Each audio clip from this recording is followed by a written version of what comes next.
Good evening, Dr. P.T. Saxena, our Senior Director and Campus Head, our speaker, Mr. Nilesh Gandhi, Professor Hemant Purandare, Director Academics, Professor M.H. Verma, Professor Emeritus, our esteemed deans, faculty members, members of the administrative staff, and my dear student friends. We welcome you all for the 12th Sri N.J.Yasaswy Memorial Lecture 2023. We are indeed proud to commemorate today's lecture in the memory of the founding father of ICFA University, late Sri N.J. Yasaswy.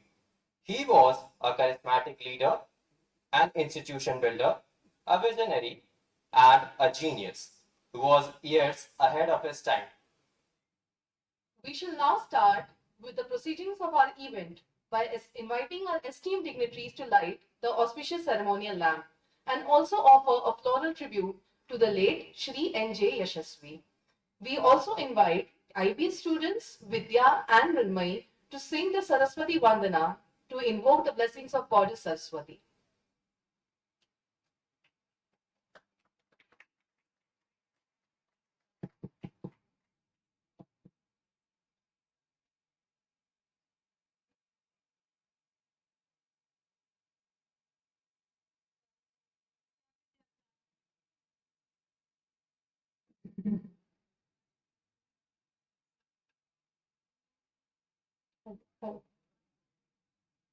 या कुन्देन्दु तुषारहार धवला या शुभ्रवस्त्रावृता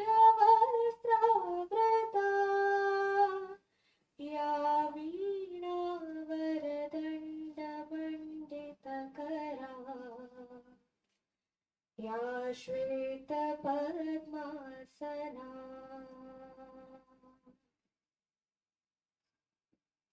या ब्रह्माच्युत शङ्कर प्रभृतिभिः देवै सदा वन्दिता सा मा पातु सरस्वती भगवती निःशेषजाड्यपहा शुक्लां ब्रह्मविचारसारपरमा आद्यां जगद्व्यापिनीं वीणापुस्तकधारिणीम् अभयदाम् जाड्यान्धकारपहा हस्ते स्फटिकमालिका विहदर्तिम् पद्मासने संस्थिता वन्दे तं परमेश्वरीं भगवतीं बुद्धिप्रदां शारदाम्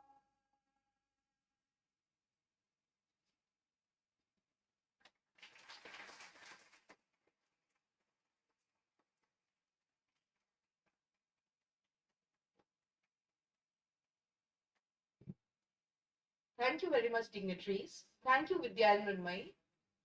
May we now request Dr. Preeti Saxena, our Senior Director and Campus Head, to felicitate our speaker for the day, Mr. Nilesh Gandhi.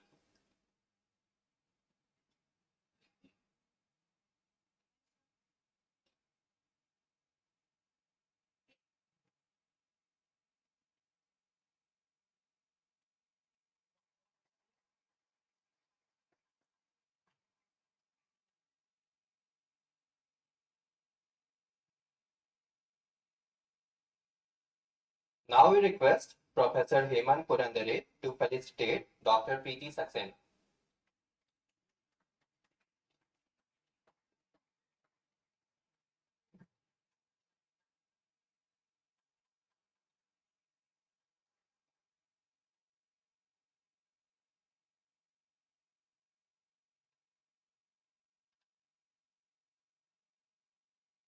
We would like to invite a visionary leader and mentor, who has played a pivotal role in shaping the academic landscape of ICFI Business School, Mumbai. Today, let us express our heartfelt gratitude to Dr. Preeti Saxena for her invaluable contributions to our academic community. We are fortunate to have such an exceptional educator and leader guiding us. Ma'am, we request you to deliver the welcome address.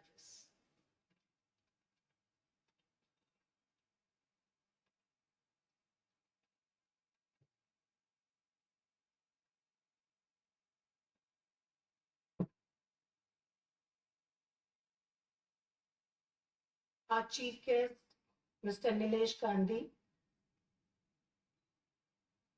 my colleagues on the dais and in the audience, IPS Mumbai staff members, and my dear student friends. On behalf of IBS Mumbai, I welcome you to this 12th Shri N.J.Yasaswy Memorial Lecture.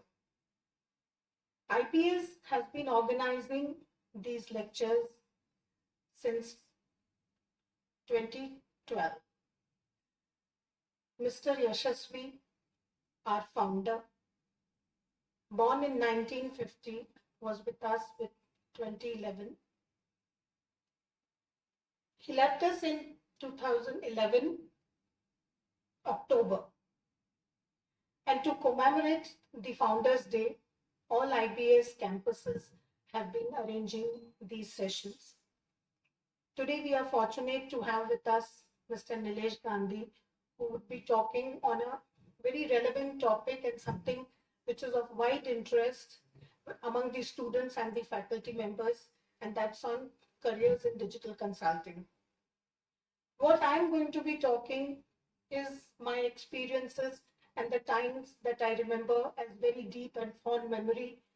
And some of us were fortunate to work with Shri Yashaswy right from 2002 to 2011. It was so good that the first day that when we joined IBS in 2000, we were just 9 of us, and Shri Yashaswy traveled all the way from Hyderabad to conduct our induction program. We were so fortunate that he traveling all the way from Hyderabad just to induct 9 of us into the system. And simple exercises that he did with us and told us that what I'm very happy about all of you is that money is not the motivator. There is something else that is motivating you to get into the academic career. That was the day when he gifted all of us the book written by Stephen Covey. And he said that, this is something, he read that book and then he said that I'm seeing streaks of that in all of you. For you, it's not the wealth. It's not the wealth and fame that's going to be driving you into this career, but it's your individual personal effectiveness and the way you are looking at your career ahead. Through the book, he actually imbibed in us, also sent us a message what he's expecting out of us. So he gave that book to all of us. The other book that he gave us was the translation of Bhagavad Gita by his own father. Very particular about things that, punctuality. Every time he would take a session in a faculty development program, first thing that he would do is remove his wristwatch and keep it on the podium. And that watch was there, he never looked at the watch. But the 60th minute, he would wear the watch and close the session. Never did we see him using a PowerPoint presentation, but every sentence that he spoke was worth grabbing by the audience. A passionate teacher wanted that all of us should be very good at research and writing. He always compared the IITs and the IIMs and said that, why do you think the IITs are more popular globally? And why not the IIMs? And there he attributed it to the kind of research work that comes out of the IITs. And he said that we would also like to be known for the kind of research that our faculty members do. Today, we are very proud that it was his instance that we have the best case development center globally. The other things that he insisted, as I mentioned, very particular about time, so did not want any minute to be unproductive. He would not get into any arguments with anyone. What he wanted, he would put across, and then he would make sure that it is implemented. Very soft spoken, yet immensely assertive and articulate. We would see him, sometimes people would actually be terrorized that, his silence can be very terrorizing. But his one sentence would be a complete brief as to what we are supposed to do. A small incident which I narrate, and most of you would be knowing, but for those who do not know, IBS Mumbai had arranged for a conference along with SABI. It was a big event, and normally he wouldn't travel, but he agreed to come for that program. And so all of us were very excited. And at that time, Professor Bhushan, who was the campus head, made very good arrangements that he is traveling. He should be picked up from the airport. So there was a team of, a faculty member and a team of students who reached out to the airport to pick him. And then we get a phone call from there saying that he has not come. They were all waiting, and they said, no, he's not come. And Professor Bhushan was quite upset, that we have announced he's there. And then suddenly one of the students comes and says, but I think this name is already registered. And then everybody started searching. He had already arrived, and he was sitting in one corner at Taj Lands End where the conference was. All of us were so scared. So we thought, now who's going to go and meet him first? And then Professor Bhushan said, let all of us go together, let's see. So we were all very scared. He could make that out that we were very scared. So when we went there, he said, look, don't waste any minute here. Please go and do all your arrangements. Last minute, I know there is a lot to be done. Now, and that eased us all so much. And then he was with us throughout the day. Not even a mention of how we missed him, or he traveled all alone from the airport to Taj Lands End. But that was his simplicity. And today, we all remember him for what he said, that do not call IBS a college, it's an institution. And institutions are something where the father, the son, the grandson, and even maybe the fourth generation also studies. He was so relevant, and he said that we need to be such that we are recognized as an institution and not a college. We at IBS enjoy a relationship with him which has almost become the IBS culture. With that, my tremendous regards and soul rest in peace. Thank you.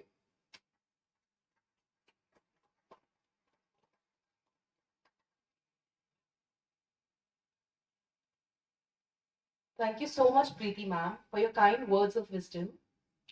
Let us now take you through the life and times of Sri N.J.Yasaswy, the founding father of ICFI University.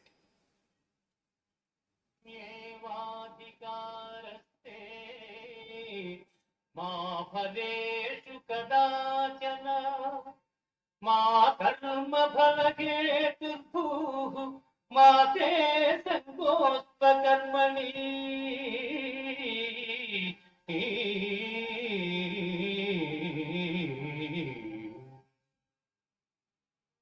This film will take you through the story of an extraordinary visionary.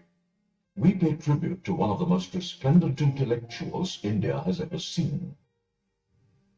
The iconic N.J.Yasaswy, the man who founded the Institute of Chartered Financial Analysts of India, ICFI, and ICFI Universities and ICFI Group of Institutions. He leaves behind him a huge network of educational institutions that will stand testimony to the adage, what can be imagined can be achieved. Born on 9 February 1950 to Father Sri Nanduri Venkateshwar Rao, a school teacher, and Srimati Sitammagaru, a homemaker, the quest of knowledge, the zeal to excel, was instilled in him right from his childhood. The spark of brilliance was evident in him right from his school days. His illuminating essays on a wide variety of topics, even when he was in the 4th grade, captured the attention of his teachers, who appreciated and encouraged the remarkable talent in the young Yasaswy. The young boy was a keen and committed learner, and he never repeated an error once it was pointed out to him. N.J.Yasaswy had a brilliant academic career throughout. Graduating from the Andhra University in 1969 with a B.Com degree, he topped the university. In his CA Inter in the year 1971, he achieved near impossible scores as first ranker and repeated the academic feat in CA Final in 1973. Simultaneously, he bagged the first rank in ICWA Inter in 1970 and ICWA Final in 1972. This spectacular track record of academic achievements reached its zenith when he was given the Basel Foundation Award for the Best Student of the Year from both the Institute of Cost and Works Accountants of India in 1972 and the Institute of Chartered Accountants of India in 1973. A first-of-its-kind achievement in the country, an unparalleled performance which made his parents and well-wishers immensely proud. Married to Srimati Shobharani, he had a blissful home atmosphere, and the enlightening journey as a father, husband, and mentor crossed all boundaries as the most rewarding and enriching experience. Weekends in the NJY home was always known for his warm welcome to his circle of friends and associates. There would be a fruitful exchange of knowledge and fun, delicious home-cooked food, and engaging battle of wits with his mother. The grand old lady would voice her policy of the spiritual journey as all-encompassing, while her son would try to churn out hundreds of conversations why hard work and commitment to basic issues were more important than spirituality. N.J.Yasaswy was fortunate to have lived a fulfilling and supremely satisfying family. His phenomenal career began in a modest manner, with a brief stint at ITC as a management trainee. Thereafter, Mr. Yasaswy joined as a faculty member with Administrative Staff College of India in 1974. N.J.Yasaswy spurned an offer to teach at the prestigious University of Singapore's accountancy department, as he informed Professor Bhanoji Rao Garu that he felt that he had some important contribution to make in India. In 1981, he started his consultancy firm, Yasaswy Management Associates Private Limited. And from then onwards, there was no looking back. It was in 1984 that he started the ICFI Society. In 1995, he was instrumental in setting off ICFI business schools across 8 locations in India.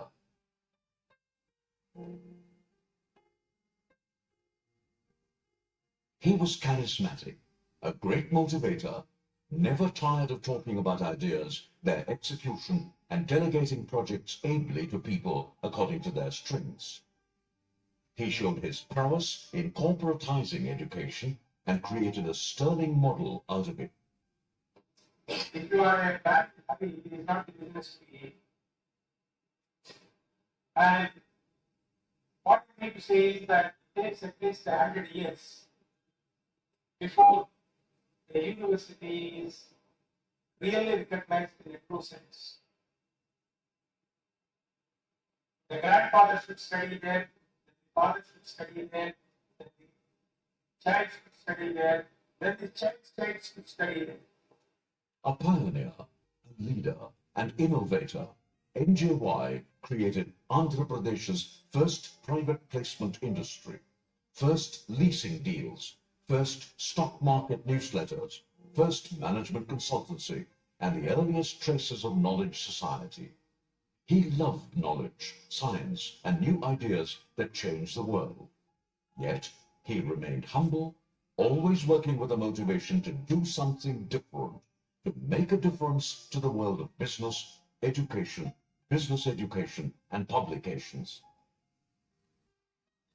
I knew Mr. Yasaswy when he joined the Administrative Staff College of India in the year 1974.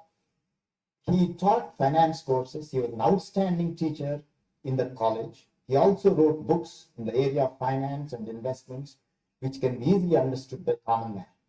He is extremely clear in his thinking. His motive was meritum ethicus, that is, provide merit, give preference always to merit, and be ethical in all your administration and management practices. He had the flair to make everything look simple to accomplish, even to an ordinary mortal. A powerhouse of energy and enthusiasm, his repertoire of achievements in education is amazing.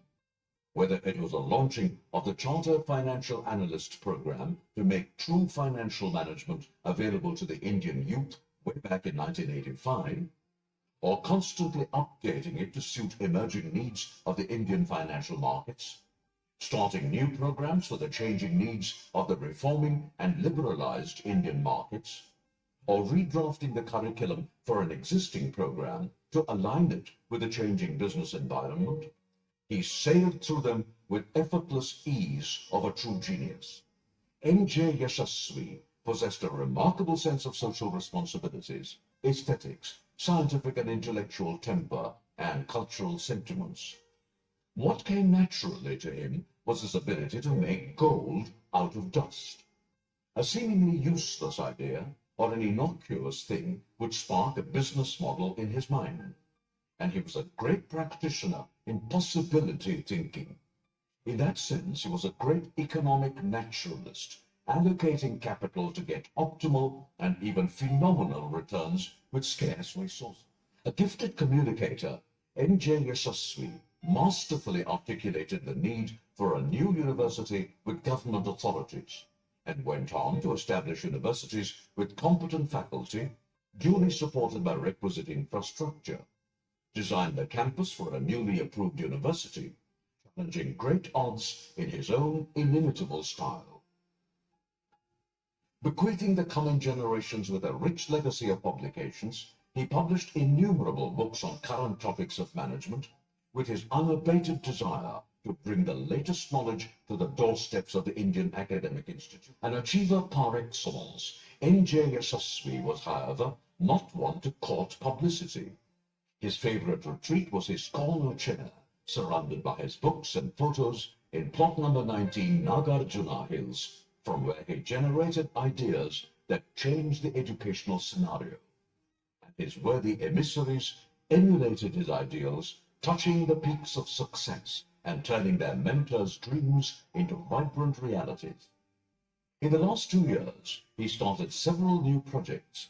Turning to his roots, giving his mother tongue and traditions a fillip, he ventured to promote Carnatic music, established B.Ed colleges, and also a unique initiative called C.P. Brown Academy, which is today successfully bringing timeless works of Telugu arts and literature within reach of the current generation.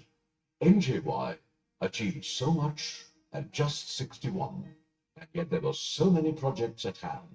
His entrepreneurial zeal never diminished.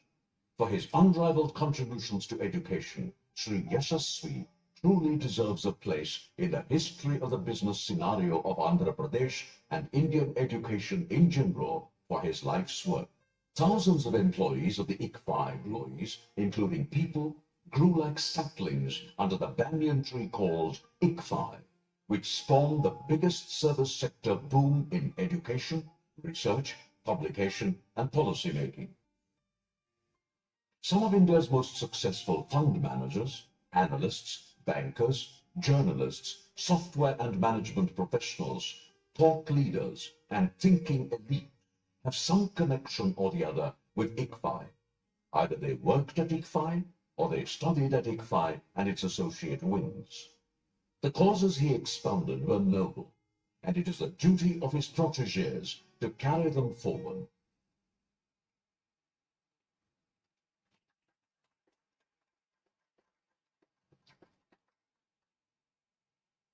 Let us continue with the program. With an extremely enriching experience of over 25 years in high-end IT and consulting industry, our honored guest speaker brings a wealth of expertise in digital strategy, business consulting, and organizational change management. Mr. Nilesh Gandhi, partner at PwC, has been leading impactful technology-based business transformations. He has played pivotal roles in major global corporations such as Tata, Mahindra and Mahindra, ICICI, and SAP, showcasing his commitment to driving success in diverse business landscapes.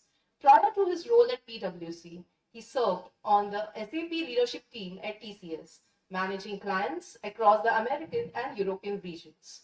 Passionate about unlocking the true potential of businesses, he is not only a seasoned professional but also a dedicated leader who collaborates closely with CXOs, enabling their leadership journey. His profound insights and success stories are not only shared within boardrooms but also in various technology forums, reflecting his avid interest in continuous learning and knowledge sharing. We are honored to welcome you, sir, and invite you to the dais to deliver the Sri N.J.Yasaswy Memorial Lecture 2023 on building a successful career in digital consulting.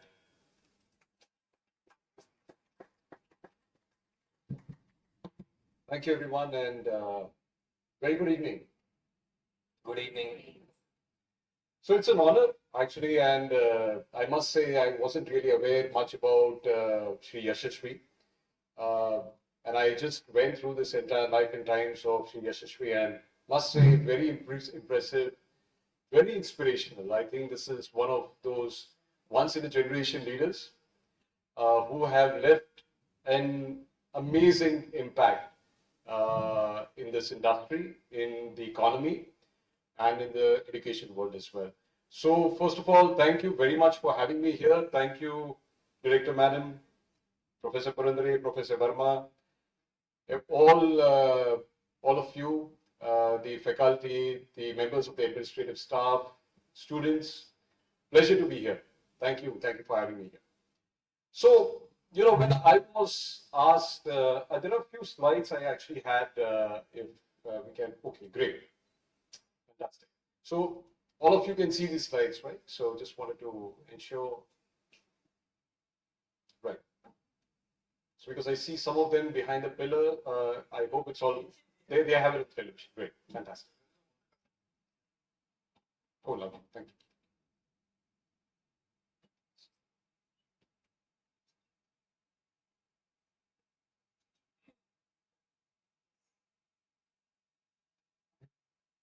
So, when I was asked as to, which is a topic that I would like to talk about, right? So I was thinking for a while, and my sense was that, why not kind of talk something about, something which I have been through myself personally, and which probably a lot of you today would be really thinking about, what kind of world is this digital consulting industry? You would have heard a lot about digital consulting, but what exactly is digital consulting? And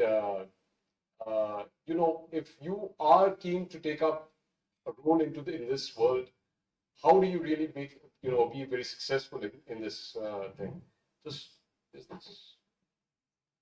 It's fine. All of you are able to hear, right? Okay. So I'm just having to bend a little, so just want to ensure that I'm able to reach all of you. Either way. I prefer a column mic so that I can move around a little. Yeah.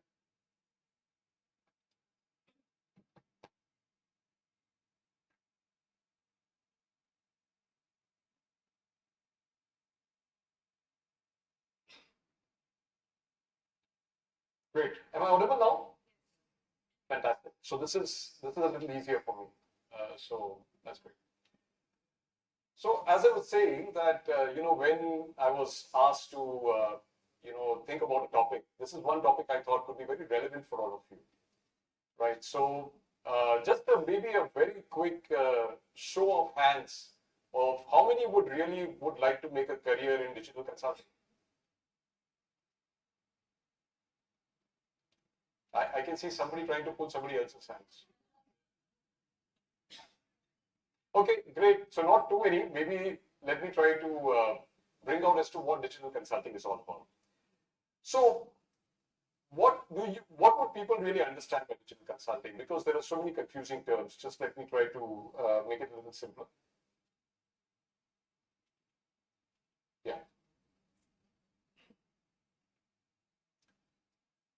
So digital consulting, friends, is, you would all have heard about information technology, various other different kinds of technologies. So when you have these technologies, right, being applied to a certain function, to a certain kind of a process, to a certain use case, to a certain scenario, that is what we would call as digital consulting. Now, you would have seen this, and there has been substantial growth of the digital consulting world. And what is it that has really contributed to it? Right? Today, when you look at a lot of companies, whether it is a Reliance, whether it's Tata's, whether it's the startups, right? We are all seeing them coming up with digital models, right? Today, for Tata's, one of the biggest investments that they are doing is in what they call as a super app, right? The new pass that you would have heard of, right? The new app, NEU. So that is one of the super apps that they are actually coming into the market. And what is that app for? It's actually a lot in lines with what you see with Amazon, right? And maybe a little more beyond.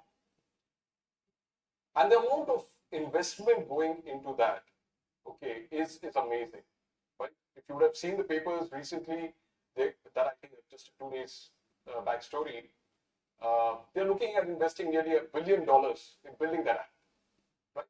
If you look at Reliance, Geo is their big thing. They're moving away from the conventional oil and gas industry, natural resources. They're moving towards the digital world. So one of the main things that's really happening is that there is a clear shift from the legacy world into a digital world, right? And that's one of the major contributors towards this whole digital consulting space, because you would finally require advisors who would advise them into this kind of thing. The second thing which really has brought in a lot of this change is this whole, thing about customers, the way they want to see the experience. They want experience. Today, tell me how many of you would really want to, of course, everybody wants to go into a store and buy it. But even if you are in a physical store, you will do a quick check on an Amazon or a Flipkart to check out what exactly is the best deal there. So that's the power of the online world. And the reason why people today prefer to book their tickets, do the shopping online is obviously because it's an enhanced customer experience. I can be sitting, I can be watching a cricket match and doing my shopping together. Right? That's the difference. So a customer experience is going to be triggering that. The third very important thing is that you have to really look at it. We cannot deny this fact that technology, digital technology, has had tremendous amount of impact on operational efficiencies and improvements. Right? A very important thing that we also would have seen during COVID, right? The supply chain was majorly disrupted. What kept a lot of companies going, and that's where they realized the importance of technology, is this whole use of technology in collaborating with their suppliers, their subcontractors, their customers during this COVID times. And that doesn't remain only during the COVID. You can see what's happening across today. Everybody is much more connected, and therefore you will see that it's a much more collaborative world in terms of supply chain, right? And the most important thing that you would probably be hearing right now, right? How many of you have heard about generative AI? Okay, I'm sure there are quite a few, but they probably think I'm going to ask a question. So please don't worry, I'm not going to ask a question. It was just to get a show of hands. But generative AI is the next big thing, and it's not hype. I can tell you that. I'm in the industry for 25 years. I know when a technology comes and when you actually got to see it as a hype or not. And I can tell you that this is not hype. Generative AI is the real thing, and it is actually going to change a lot of things in the industry. Just to give you one example, a lot of the coding that typically people do, right, is actually going to be redundant very soon because of generative AI. You would have seen ChatGPT. I don't know how many have actually used ChatGPT. I can, I mean, I wouldn't shy away from the fact that, I learned about ChatGPT from my son, who was actually working at, one of the semiconductor companies. And, he was applying, he wanted to apply for his NS. So, he told me, I need to build my SOP. So, I'm sure a lot of people were right. So, and I was amazed with the kind of output that came from that particular exercise. So that's Gen AI, and the way it applies in the industry is mind-boggling. I have today customers, and very large customers today, asking us, okay, how do I bring in Gen AI into our day-to-day function, right? So guys, this is really the big thing. So the appeal of these technologies is huge. Today, I can tell you that there is no business process that is untouched by technology, right? So that is the reason that you will see amazing amount of demand getting generated in the digital consulting space, and careers are going to be huge. One of the things that I can tell you is, I'm sorry, it's fine. Yeah. So one of the things that you would actually, be, I'm sure if you look at job ads and those who have come probably after some work experience are already aware of the kind of demand that is there in terms of, digital consulting, right? And actually, that's the reason why I was very surprised when I saw very few hands getting raised about people who would want to get into digital consulting. But, once you step into the industry, you'll realize that this is the way to go. This is actually the next big career option, which is there. Another thing which I just want to probably from my personal experience, just want to kind of give a view. See, I have been in the technology industry in digital consulting for now nearly 25, 26 years, right? And I can tell you, you would have all heard of, the dot-com bubble which happened, the dot-com bubble crash which happened in 2002, the Great Recession that we had in 2008, and you would have seen various cycles. I can tell you, digital consulting was untouched. Untouched. The demand has always been at the highest.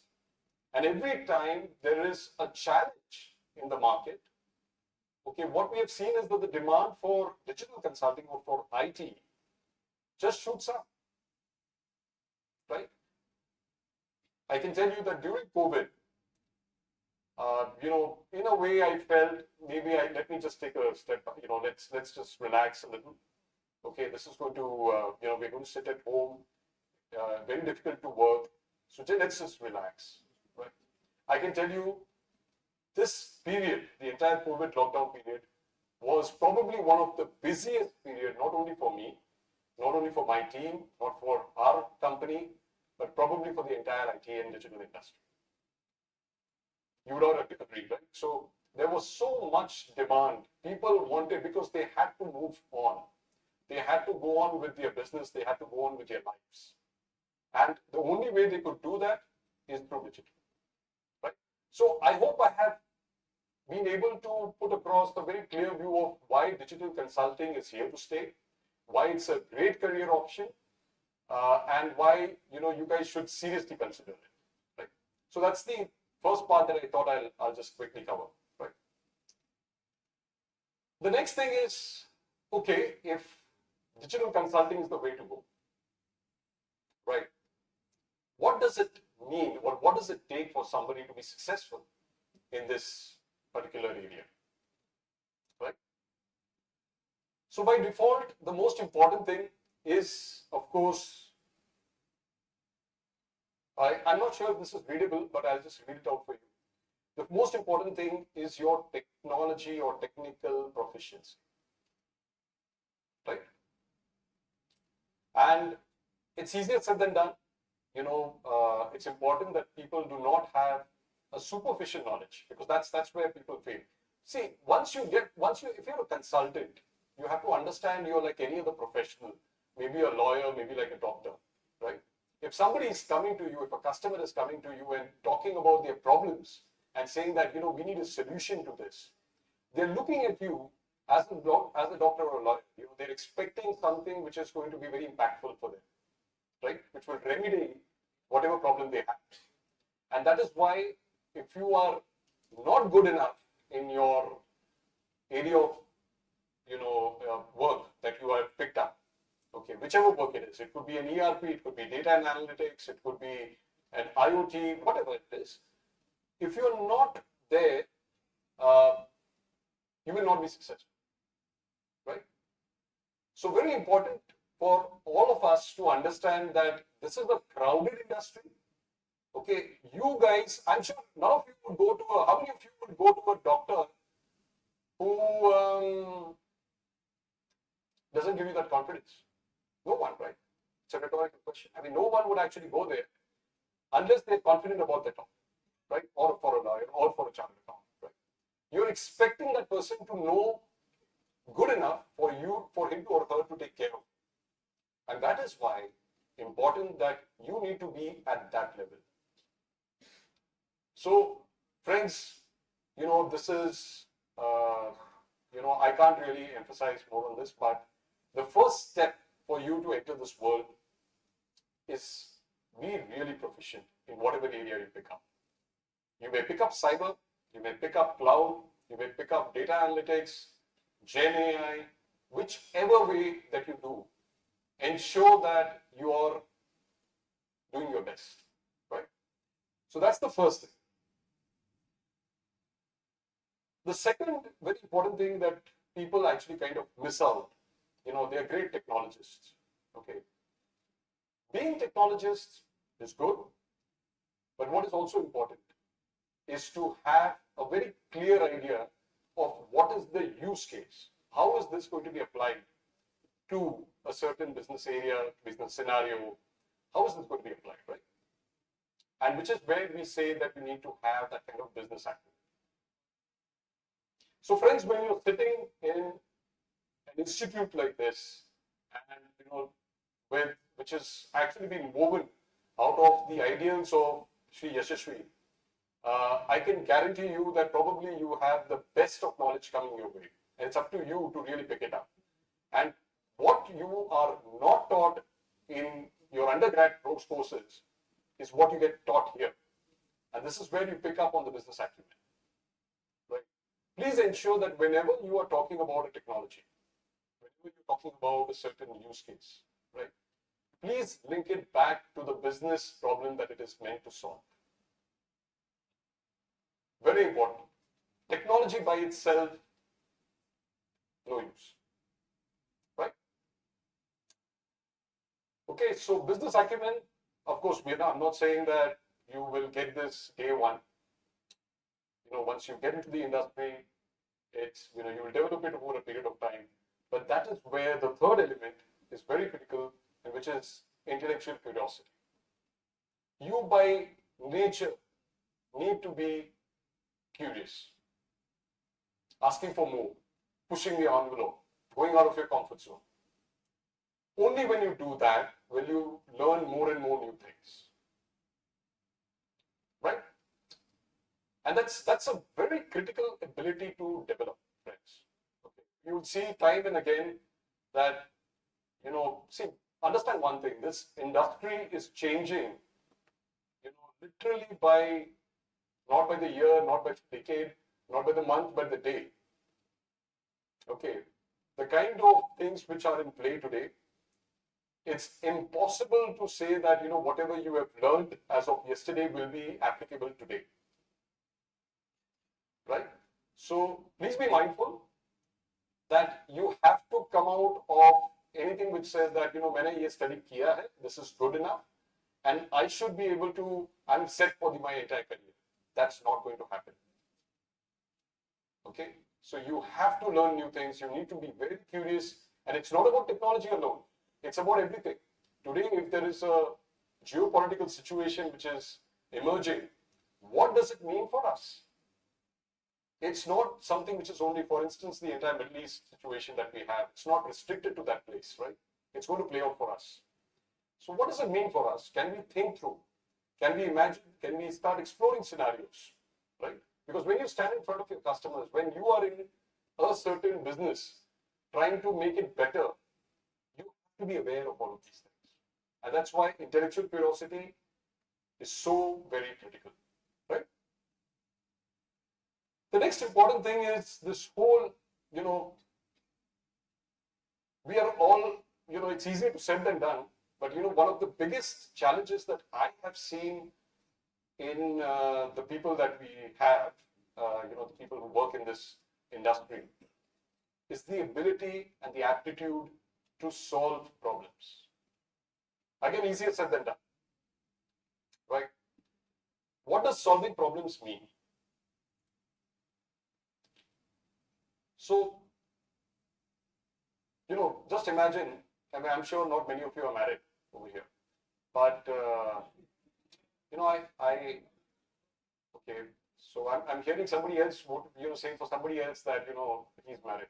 So, he or she's married. So, anyway, but the point is, if you really, and I tell this to my team as well, we do a lot of projects, we do a lot of ERP projects, and our most important thing is doing it in a timely manner.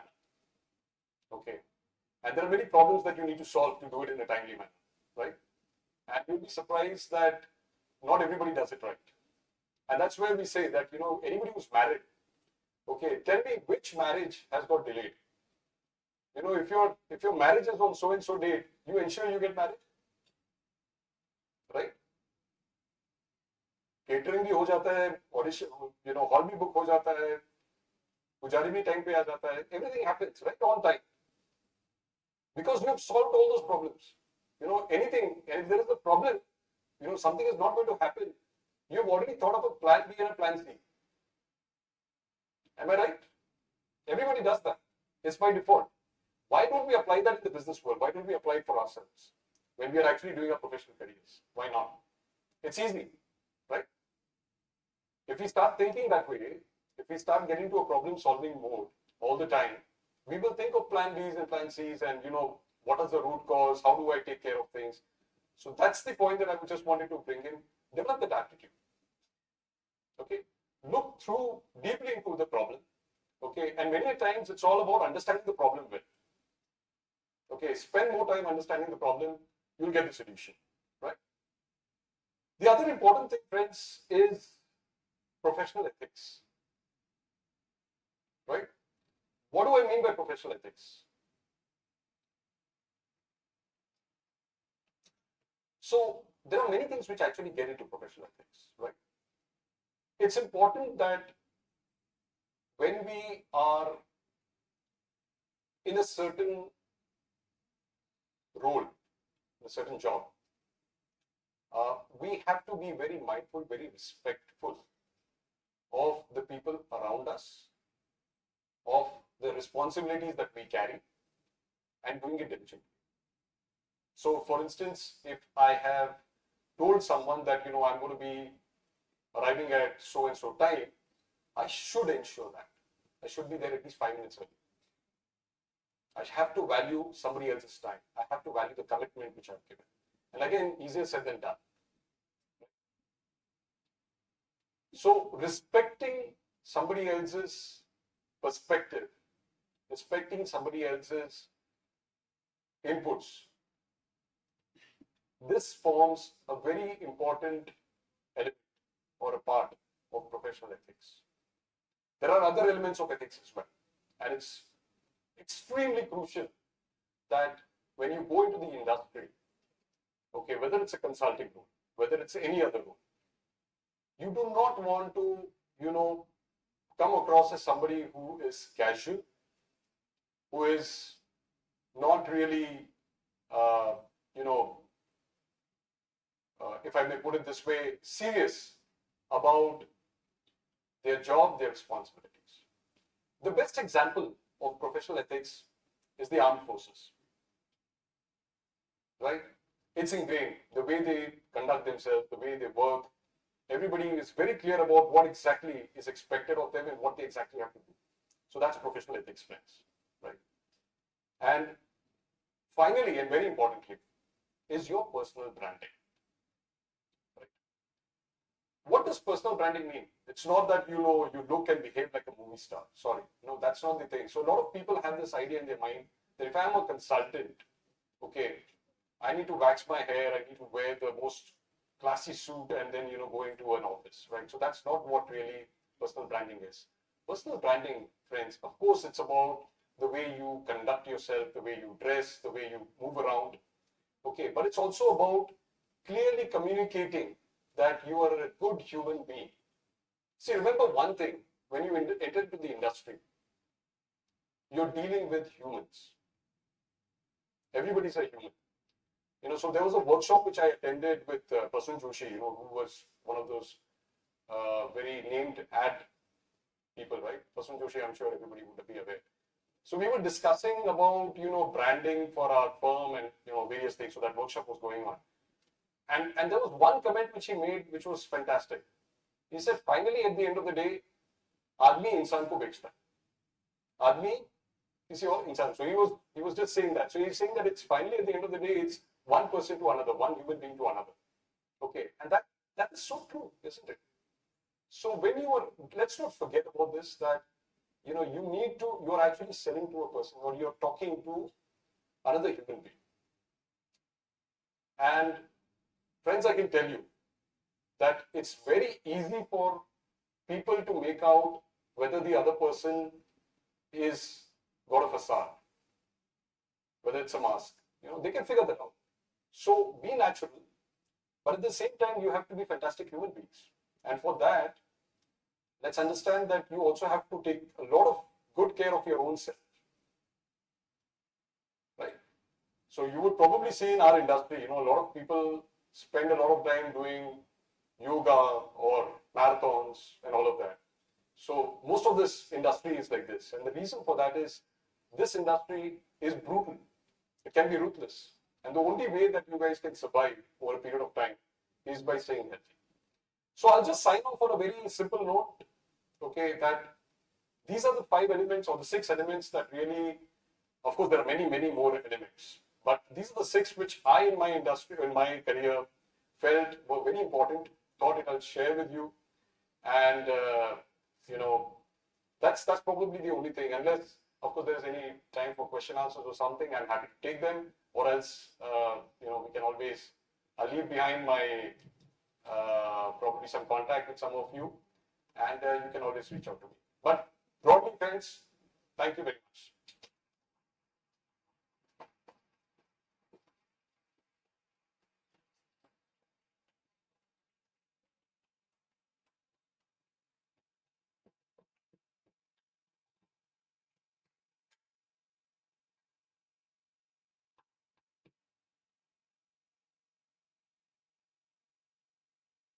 Thank you so much, sir, for this enriching and insightful lecture. We now request Dr. Preeti Saxena, our Senior Director and Campus Head, to present a memento to our speaker, Mr. Nilesh Gandhi.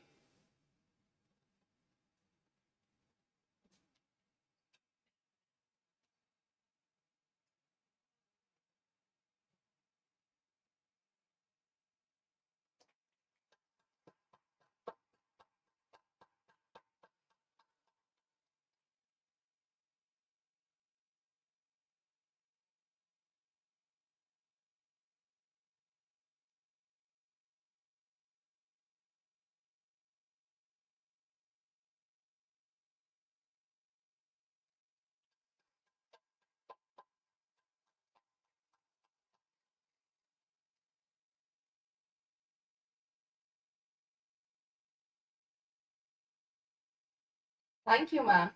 We would now like to invite Professor Hemant Purandare, Director Academics, to propose the vote of thanks.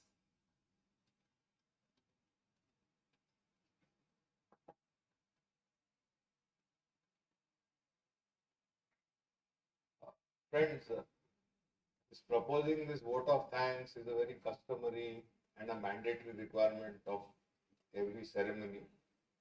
Of course, it has a purpose to serve, which is to express our deep and heartfelt gratitude to all those who are present here, to the speaker, to people who have put in tireless efforts in organizing this particular event, and also to those who are not present here but have sent positive energies to make this thing happen. But there is a problem for the proposer of the vote of thanks. The problem is that I am standing between you and the national anthem. So I am cognizant of that. The other thing is I am under stress because what if I miss somebody's name? What if I take the name wrongly? What if I take the name in wrong order? And so on and so forth. So I'm going to dispense with. I'm going to ask you to help me to say a big thank you to everybody on the count of three. 1, 2, 3. Thank you. But then, of course, an exception to Nilesh, Gandhi, a deep and heartfelt gratitude for a very interesting talk. I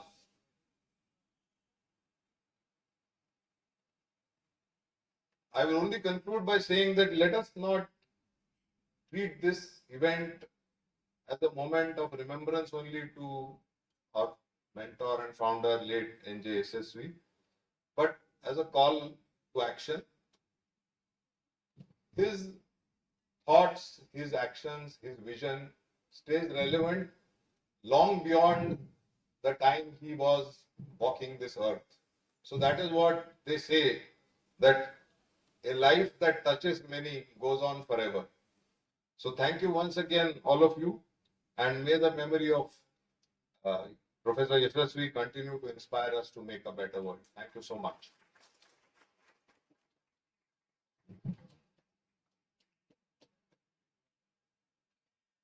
Thank you, sir. We now request everyone to rise for the national anthem.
Requesting all faculty members and staff members to proceed to the boardroom and the reading room for high tea. Thank you very much.